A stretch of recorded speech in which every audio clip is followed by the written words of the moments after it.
here right now with Elizabeth Ferrara from Cottage Hill Real Estate.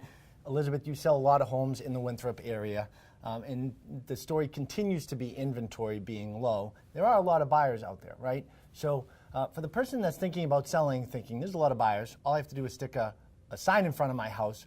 Why is that not necessarily a smart move? Well, for sale by owner versus a realtor, I think one of the things a realtor can bring to the table is that they have access to the MLS, where a for sale by owner does not.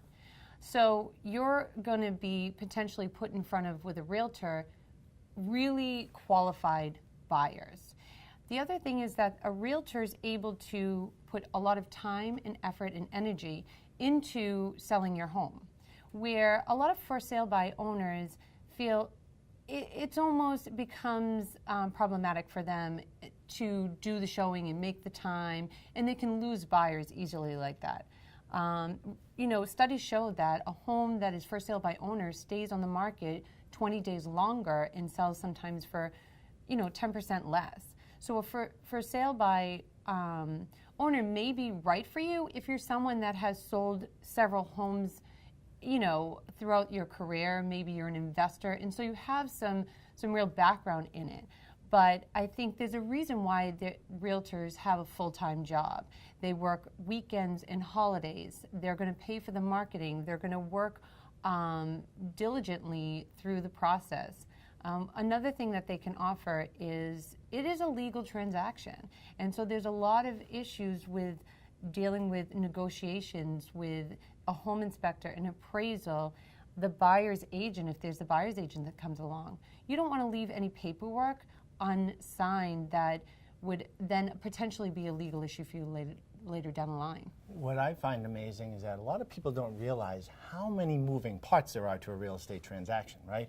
And the value of the real estate agent, just from the marketing side, in today's market where you have to be online, you have to have your property showing the best way possible, that's so important, let alone the tools that they use to get it out to the market, right? It's so complex.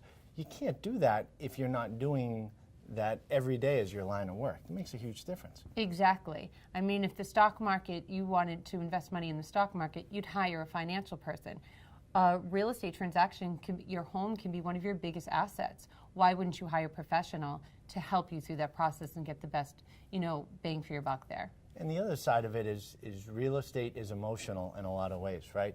And when it comes down to the negotiation side of it, it's not as easy as it looks. I'm sure you can back that one up. No, we sometimes also are called therapists. I mean, we really try to keep the emotions on both sides of the table down. And a lot of times, if it's a for sale by owner, it's very difficult for that homeowner to not, they've lived in this home maybe 30 years, and to push their own agenda and how they lived in this house onto, without, not get offended, as well as what comes in from the buyer's side, where a realtor can really look at it from a different perspective and understand how the buyers are viewing this home, opposed to how the seller has been viewing their home for over 30 years.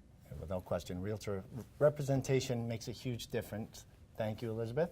And if you're in the Winthrop market and would like to connect with Elizabeth and her team directly over at Cottage Hill Real Estate, you can go to their website at cottagehillrealestate.com. And remember, we have more market updates and buyer and seller tips right here on Real Estate Talk Boston.